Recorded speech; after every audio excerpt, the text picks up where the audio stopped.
कन्हैया लाल की। ओ नंद के आनंद भयो जय कन्हैया लाल की। ओ नंद के आनंद भयो जय कन्हैया लाल की। ओ नंद के आनंद भयो जय कन्हैया लाल की। ओ जय कन्हैया लाल की। जय कन्हैया लाल की। जय कन्हैया लाल की। जय कन्हैया लाल की। ओ जय कन्हैया लाल की। जय कन्हैया लाल की। ओ हाथी घोड़ा लाल की जय कन्हैया लाल की। हाथी घोड़ा लाल की जय कन्हैया लाल की। हाथी घोड़ा लाल की जय कन्हैया लाल की। हाथी घोड़ा लाल की जय कन्हैया लाल की। ओ जय कन्हैया लाल की जय कन्हैया लाल की। जय कन्हैया लाल की जय कन्हैया लाल की। ओ जय कन्हैया लाल की जय कन्हैया लाल की। जय कन्हैया लाल की जय कन्हैया लाल की। जय कन्हैया लाल की जय कन्हैया लाल की। जय कन्हैया लाल की जय कन्हैया लाल की। ओ हाथी घोड़ा लाल की जय कन्हैया लाल की। हाथी घोड़ा लाल की जय कन्हैया लाल की। ओ जय कन्हैया लाल की जय कन्हैया लाल की। जय कन्हैया लाल की जय कन्हैया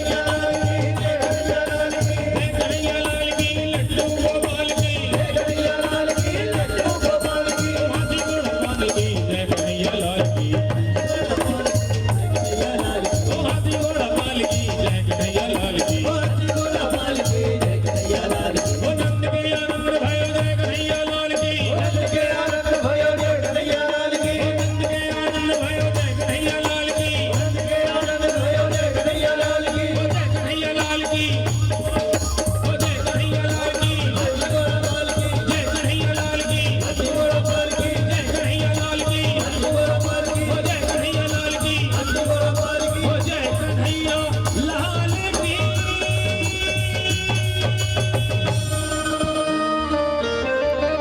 बोल वृंदावन बिहारी लाल की। सावरिया सरकार की। नंद के लाला की।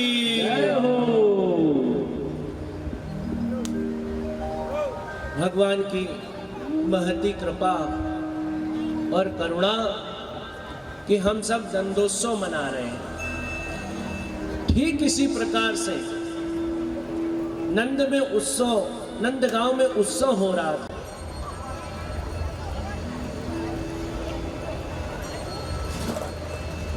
उत्सव में उत धातु लगी हुई है और उत धातु का अर्थ होता है ईश्वर। ईश्वर का मिलना ही उत्सव है और वो भी नंदोत्सव। हम सब लोग आराम से कह देते हैं हर हर हर। हम सब लोग आराम से कह देते हैं नंद के आनंद भयो जय कन्हैया लाल की। बोलो एक बार आप लोग, नंद के आनंद भयो जय कन्हैया। कहीं तो देते हैं, इसका कभी मतलब समझा है क्या? ये बाबा जी को अब थोड़ा सा जो है इनके नंदोत्सव चढ़ गया ज्यादा, उनका नंद जागृत हो गया। तो अब इनको कहीं स्थान दे दो। पूज्य श्री गुरुदेव भगवान के चरणों में प्रार्थना कि वे हमें अपना आशीर्वाद प्रदान करें। पूज्य श्री हनुमान जी के चरणों में प्रार्थना कि वे अपना यथा योग्य स्थान ग्रहण करें। नंद उत्सव हम लोग मना तो लेते हैं, नंद के आनंद भयो जय कन्हैया लाल की बचपन से देखते चले आ रहे हैं। जन्माष्टमी आई नहीं तो हम लोग नंद के आनंद भयो जय कन्हैया लाल की करते चले आ रहे हैं। इसका कभी मतलब समझा है?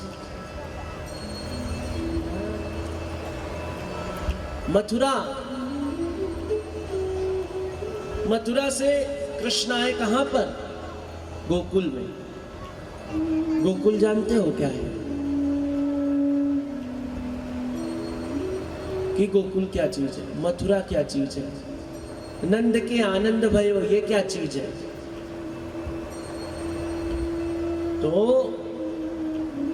मथुरा और कोई भी नहीं, मथुरा हमारा ये शरीर है और इसमें धड़कने वाला हृदय ही हमारा गोकुल है। क्योंकि गो माने होती इंद्रियां, गो मीन्स होती इंद्रियां, और इंद्रियों का जो समूह है वो गोकुल है। कुल मतलब समूह, इंद्रियों का जो कुल है वो गोकुल है। और वो गोकुल एक तो गाय का कुल हो जाता है, गौ माने गाय भी होती, गौ माने इंद्रियां भी होती हैं। और वो गोकुल कोई नहीं, हमारा हृदय ही है, क्योंकि हमारी समस्त इंद्रियां जो हैं उनका संचालन हृदय के माध्यम से ही होता है। हृदय पंपिंग करता है, तभी सब में चेतना अथवा तो रक्त जाता रहता है। तो मथुरा हमारा शरीर है और गोकुल हमारा हृदय है। और नंद क्या है? नंद के आनंद भयो। आनंद की चर्चा तो हम आपके हृदय में शुरू दिन से ही कर रहे हैं कि ये जो कीर्तन कर रहे हो, ये जो आप भजन कर रहे हो, ये आपके हृदय में जो आनंद आ रहा है, ये हम पहले दिन से लेकर और आज तक बताते चले आ रहे हैं। लेकिन नंद कौन है? नंद और कोई नहीं, जीव, हमारा जीव, हम ही नंद हैं। मथुरा हमारा शरीर है, गोकुल हमारा हृदय है और नंद हमारा प्राण है, नंद हमारा जीव है। और नंद के आनंद भयो। जब तुम्हारा भजन करते करते, कथा सुनते सुनते, प्रेमा भक्ति को अपनाते अपनाते तुम्हारे हृदय में, गोकुल में, तुम्हारे गोकुल में भगवान आ जाएंगे, हृदय में भगवान आ जाएंगे, तो तुम्हारे भी नंद के आनंद हो जाएगा। और तब तुम कहने के अधिकारी बनोगे, नंद के आनंद भयो जय कन्हैया। तुम्हारे हृदय में भगवान आ जाए। जन्माष्टमी तो साल में एक दिन आती है, उस दिन नंद के आनंद को क्या करना है? अरे वृंदावन के साधु संतों से, उनकी रहनी सहनी बहनी से कुछ सीखो।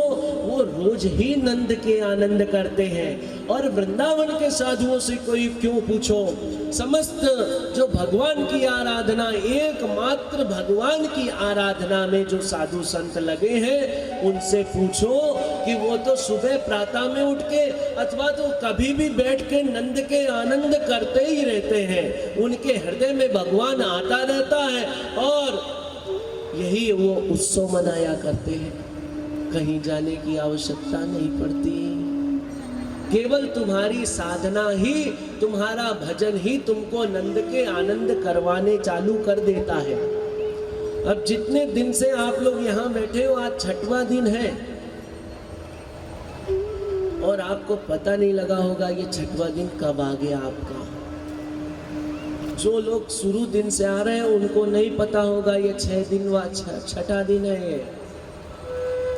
और ये कब जीवन में आ गया पता नहीं लगा। कितनी जल्दी भगवान की भक्ति करते करते ये समय हमारा बीत गया, ये हमको पता नहीं लगा। क्यों? क्योंकि हमारे हृदय में आनंद रहता है और हमारे हृदय में किसी प्रकार के कोई मानसिक तनाव नहीं रहता, इसलिए हमको ये अच्छे दिन मालूम नहीं पड़ते, हमारे भगवान के साथ बीत जाते हैं। और जीवन में यदि ये प्रयास कर लिया जाए कि ऐसे ही दिन हमारे हर दिन बीत जाए, तो आप ये बताओ जीवन का पता लगेगा क्या? जो जीवन को इतना भार समझते हो, जो जीवन तुम एक बोझ समझते हो, वो इतना भारी लगेगा क्या? तो इसीलिए ये 6 दिन नहीं पता पड़े और भगवान के साथ जुड़ गए तो 6 साल नहीं पता पड़ेंगे। 6 साल छोड़ो 60 साल नहीं पता पड़ेंगे, 60 साल छोड़ो 100 साल भी नहीं पता पड़ेंगे, 100 साल की छोड़ो 200 साल भी नहीं पता पड़ेंगे। और इसी प्रकार से वहाँ नंदोत्सव जो हो रहा था, 1 महीने तक नंदोत्सव मना, किसी को रात दिन का पता नहीं पड़ा। जैसे आपको यहाँ पर 6ठे दिन का पता नहीं पड़ा कि 6 दिन हो गए, ऐसे नंदोत्सव में वहाँ पर किसी को रात दिन का पता नहीं पड़ा। 1 महीने उत्सव चला। है भगवान कमाल के है कि नहीं? बताओ। तुम यत्र तत्र इधर उधर पढ़कर समस्त पूजा पाठ में पड़े हुए हो, किसी एक ईश्वर को अपना इष्ट बना लो और उसकी आराधना करना चालू कर दो, तुम्हें किसी प्रकार की कोई तकलीफ नहीं होगी। वो भगवान कृपा करते हैं, वो भगवान कृपा सिंधु हैं। भगवान शब्द में बार बार इसलिए बोलता हूँ कि कोई ये न समझ ले कि महाराज जी कृष्ण के ही ऊपर चर्चा कर रहे हैं। भगवान का मतलब भोलेनाथ, हनुमान जी, दुर्गा जी, काली जी, राम जी, कृष्ण जी, नर्मदा मैया, कोई भी भगवान। हम भगवान शब्द इसीलिए कह रहे हैं कि आप कोई भेद न करने लगो कि ये कृष्ण कथा के ही ऊपर जा रहे हैं। वही कृष्ण, वही भगवान, वही परमात्मा हमारा कृष्ण बन के आया है तो हम कृष्ण में लीला कर रहे हैं। जब राम बन के आएगा तो राम लीला करेंगे। हमारे मन में भेद नहीं होना चाहिए, हमारे मन में भेदभाव नहीं होना चाहिए कि हम राम के उपासक हैं कि हम कृष्ण के उपासक हैं। अगर भेद बुद्धि है तुम्हारे मन में तो आप ये मान लो कि आप भक्ति के मार्ग में कदम आगे नहीं बढ़ा सकते हो।